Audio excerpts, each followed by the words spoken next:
Hi everybody, गणितज्ञ math के official YouTube channel में आपका बहुत बहुत स्वागत है। आज के लेक्चर नंबर 3 पे हम लोग पढ़ने जा रहे हैं स्क्वायर मैट्रिक्स और देखेंगे टाइप्स ऑफ स्क्वायर मैट्रिक्स। सबसे पहले हम लोग जानें कि स्क्वायर मैट्रिक्स होती क्या है।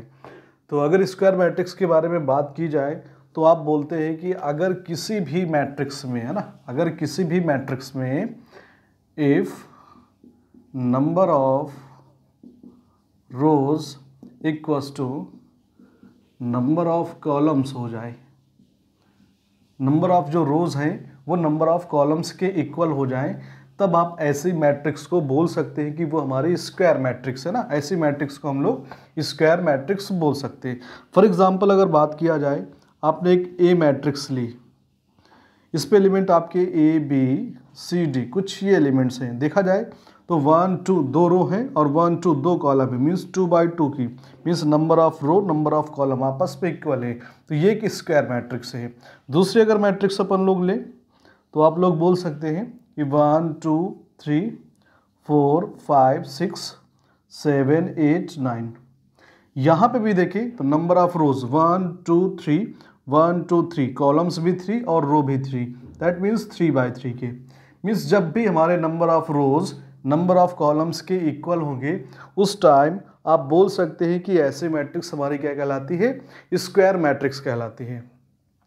अगर यहीं पे देखें यार कि स्क्वायर मैट्रिक्स को कैसे हम लोग डिनोट कर सकते हैं मैथमेटिकली फॉर्म में, तो बोलेंगे नोटेशन की अगर बात की जाए तो आप बोल सकते हैं कोई भी मैट्रिक्स ए है जिसका एलिमेंट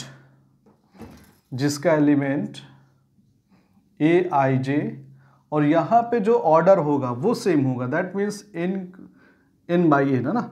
ऑर्डर में जो नंबर ऑफ रोज है नंबर ऑफ कॉलम्स है वो इक्वल होंगे। तो ये जो नोटेशन है ना, इस तरह का नोटेशन क्या होता है हमारा स्क्वायर मैट्रिक्स। हमने देखा था हर एक मैट्रिक्स का नोटेशन, है ना। यहाँ पे जो स्क्वायर मैट्रिक्स का नोटेशन है वो कुछ ऐसा होगा, number of rose number of columns आपस में कैसे होंगे, इक्वल होंगे हमारे। अब हम लोग अगर बात करें कि स्क्वायर मैट्रिक्स तो बोल सकते हैं यार कि स्क्वायर मैट्रिक्स ऑफ ऑर्डर 1/1, है ना।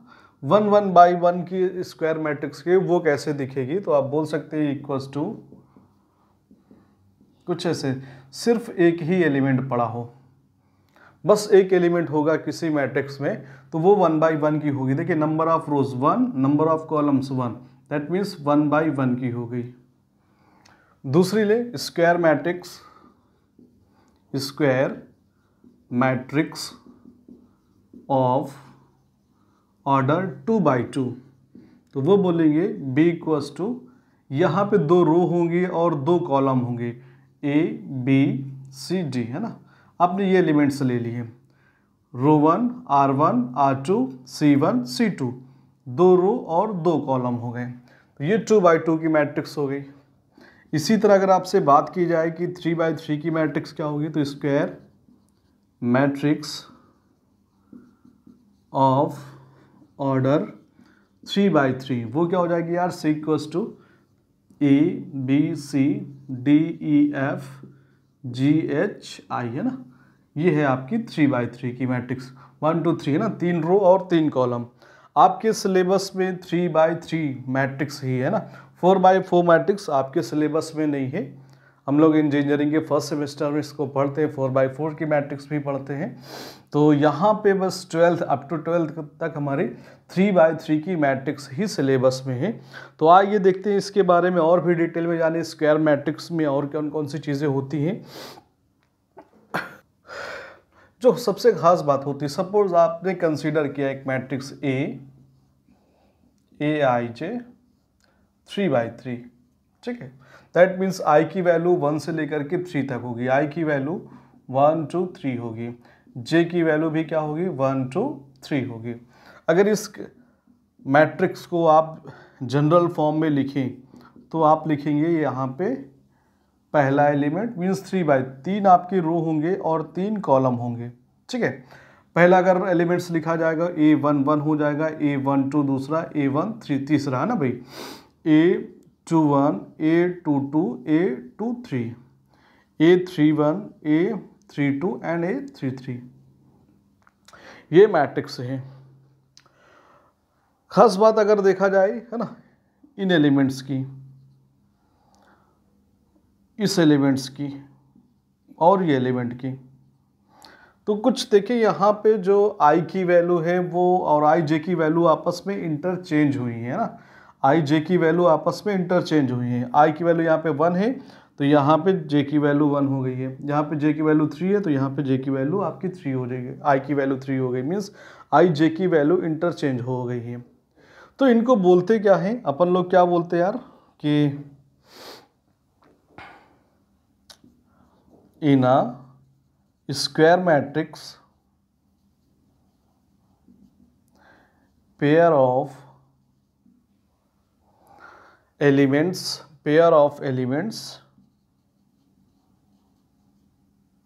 aij एंड aj, ठीक है, आपस में इंटरचेंज हुए ना, इंटरचेंज हुए, आई जे की वैल्यू इंटरचेंज हो गई, आर कॉल्ड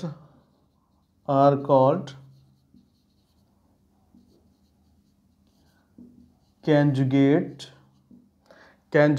एलिमेंट्स, है ना, इनको अपन लोग कैंजुगेट एलिमेंट्स भी बोलते हैं।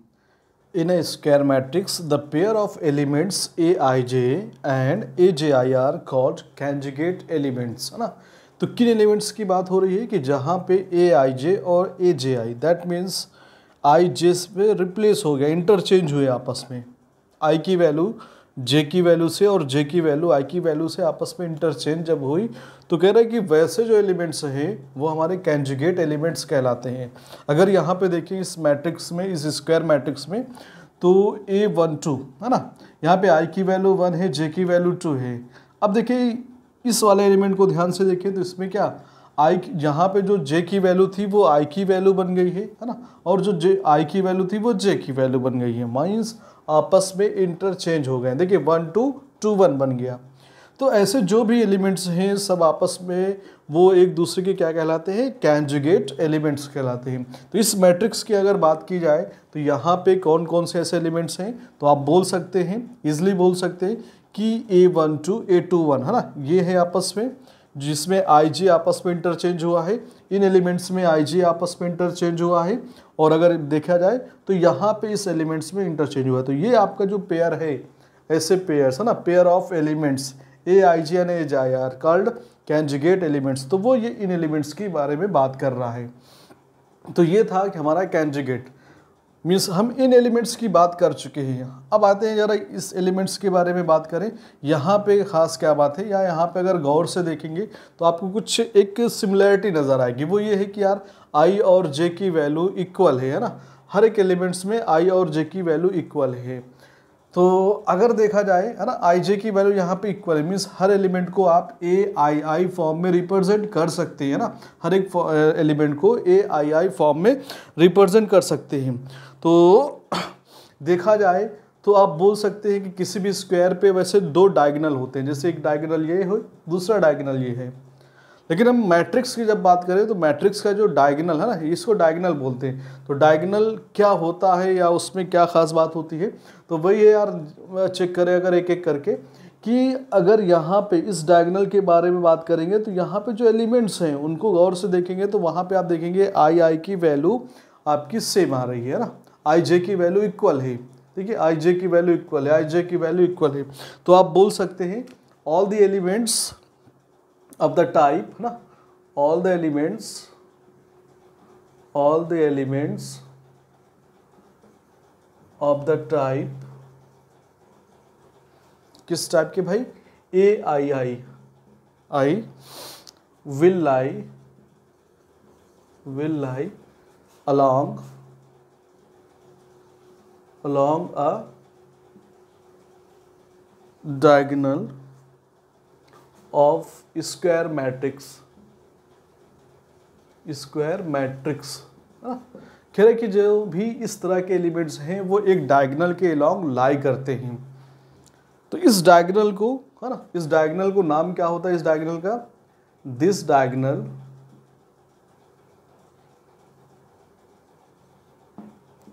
Is known as leading diagonal. क्या कहलाता है बॉस? लीडिंग डायगोनल कहलाता है ना। इस डायगोनल का नाम हमारा लीडिंग डायगोनल होता है। इसको एक नाम से और भी जानते हैं ना, इसके एक नाम और भी होते हैं, ऑल्सो नोन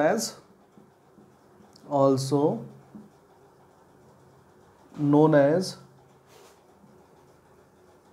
मेन डायगोनल, और एक नाम और होता है प्रिंसिपल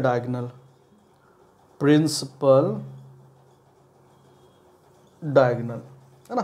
तो इस तरह से इस डायगोनल के 3 नाम हो गए। कौन कौन से यार?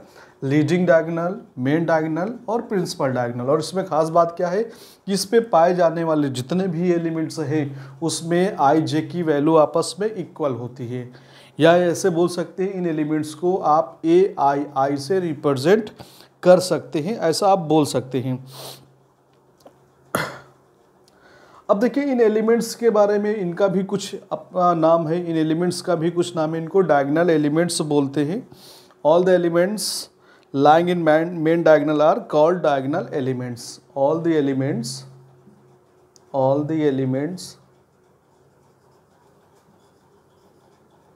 lying in main diagonal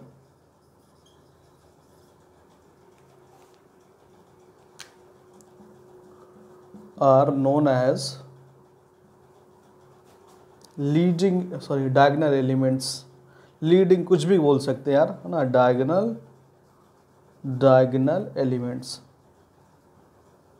इनको अपन लोग डायगोनल एलिमेंट्स के नाम से भी जानते हैं। वो एलिमेंट्स हैं कौन कौन से अगर बात की जाए तो आप बोल सकते हैं डायगोनल एलिमेंट्स कौन से यहाँ पे A11 है, A22 है और A33 है ना। ये आपके लीडिंग डायगोनल्स हैं या डायगोनल एलिमेंट्स कहलाते हैं, आप इनको ऐसे बोल सकते हैं। अब नेक्स्ट हेडिंग आती है, यहीं पे हमारी अगली हेडिंग है ट्रेस ऑफ मैट्रिक्स, है ना। तो अगला टॉपिक अगर देखा जाए trace of matrix, trace of A, है ना। जो ए मैट्रिक्स है उसका ट्रेस, ये क्या होता है? सम ऑफ डायगोनल एलिमेंट्स, जितने भी डायगोनल एलिमेंट्स हैं, है ना, उनका सम ही क्या कहलाता है? Trace of A. सपोज आपके पास एक मैट्रिक्स थी, कौन सी थी यार? A11, A12, A13, A21, A22 और A23, A31, A32, A33, ये आपकी 3x3 की एक स्क्वायर मैट्रिक्स थी। अगर आपसे कहा जाए ट्रेस ऑफ ए निकालिए, तो बस जो भी आपके डायगोनल एलिमेंट्स हैं, डायगोनल एलिमेंट्स, उन्हीं का सम कर दें। मीन्स ट्रेस ऑफ ए इस तरह से रिप्रेजेंट करते हैं ना भाई, इस तरह से इसको रिप्रेजेंट करते हैं अपन लोग। ट्रेस ऑफ ए ये हो गया क्या यार? A11 plus A22 plus A33, है ना। ट्रेस ऑफ ए ये होंगे, जितने भी डायगोनल के एलिमेंट्स हैं सबको सम कर देंगे, ट्रेस ऑफ ए निकल आएगा। इसी को इस फॉर्म पे भी लिख सकते हैं अपन लोग, trace of A equals to sigma i equals to from 1 to n, है ना। n क्रॉस n की अगर मैट्रिक्स होगी तो 1 से लेकर के n तक जितने भी आपके जो भी ऑर्डर होगा उसी के अकॉर्डिंग ये सब सम हो जाएंगे। अगर यहाँ पे 3/3 की है तो n की वैल्यू 3 होगी, दैट मीन्स i की वैल्यू 1 2 3 ऐसे करके जाएगी। मीन्स आपका A11 हो जाएगा, A22 हो जाएगा, A33 हो जाएगा। इस तरह के कुछ एलिमेंट्स आपके ऐसे निकलेंगे। और अगला पॉइंट देखते हैं, कुछ क्वेश्चंस करते हैं इससे रिगार्डिंग, ट्रेस ऑफ मैट्रिक्स से रिलेटेड कुछ क्वेश्चंस अपन लोग सॉल्व कर रहे हैं। पहला क्वेश्चन है,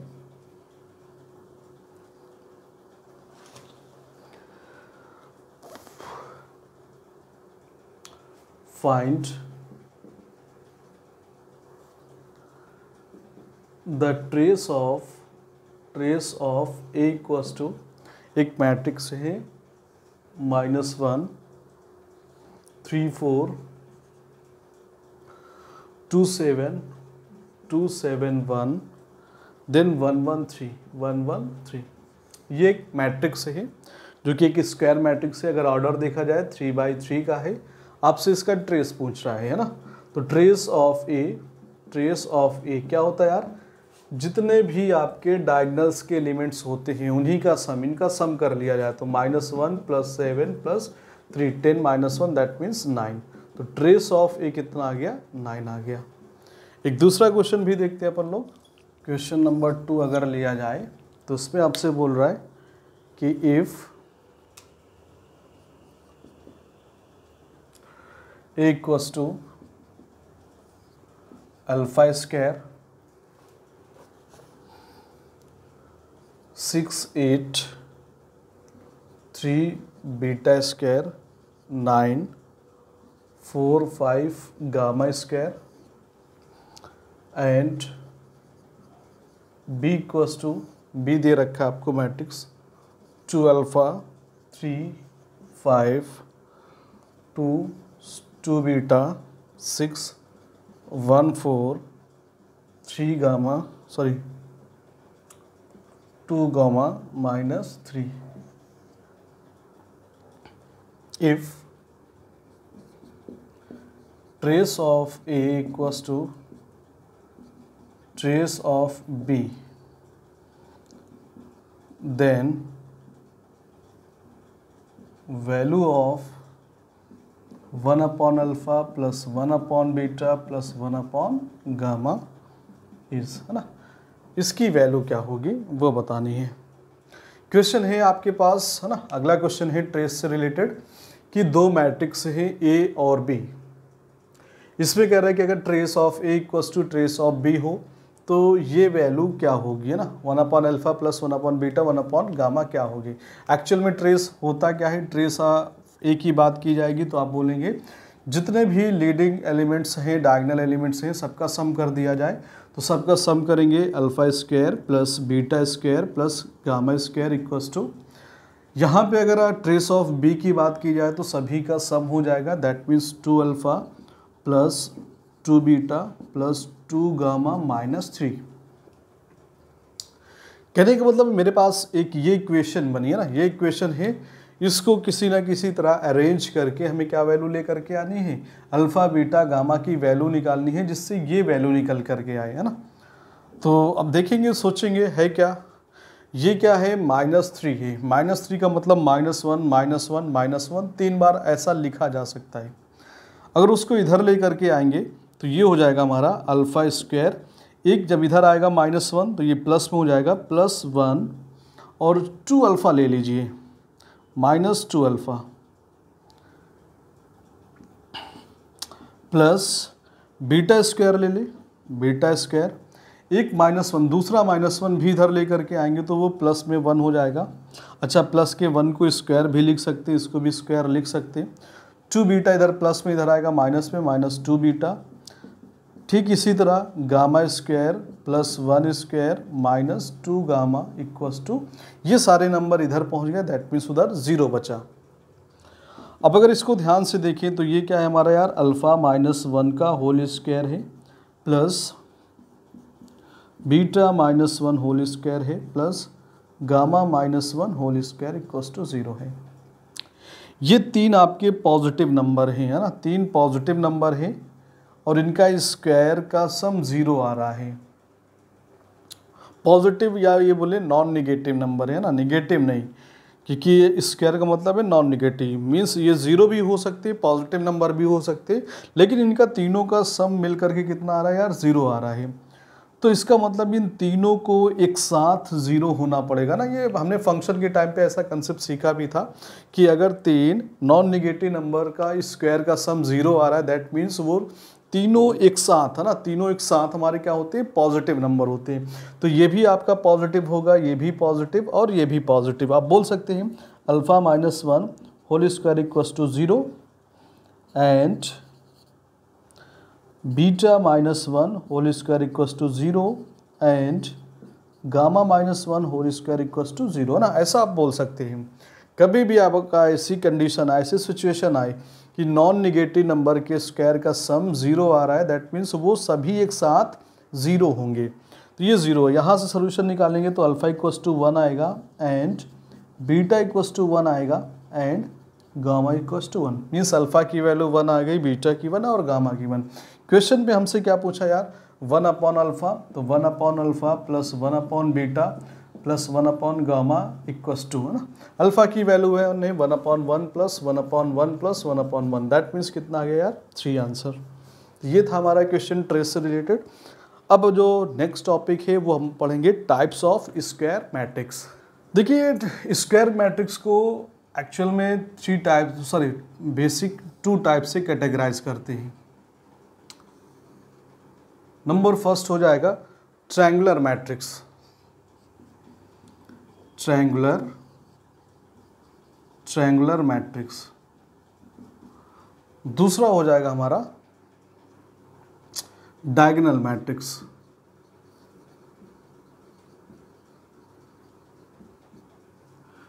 ट्रायंगुलर मैट्रिक्स को फिर 2 तरह से कैटेगराइज करेंगे। एक हो जाएगा upper triangular matrix, upper triangular matrix. दूसरा हो जाएगा हमारा लोअर ट्रायंगुलर मैट्रिक्स। वैसे यहाँ पे भी डायगोनल मैट्रिक्स को 2 तरह से कैटेगराइज किया जा सकता है। जो पहला होगा उसको बोल सकते हैं स्केलर मैट्रिक्स, स्केलर मैट्रिक्स। दूसरा आइडेंटिटी या यूनिट मैट्रिक्स, यूनिट मैट्रिक्स।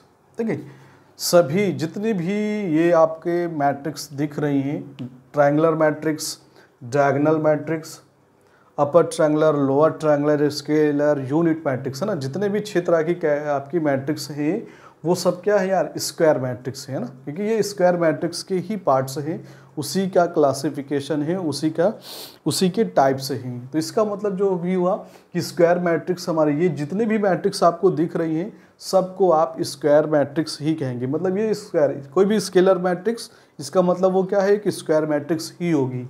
उसी तरह यूनिट मैट्रिक्स भी हमारी एक स्क्वायर मैट्रिक्स भी होगी। तो अगले लेक्चर पे हम लोग इनको डिटेल में पढ़ेंगे। तो आज के लिए थैंक यू सो मच।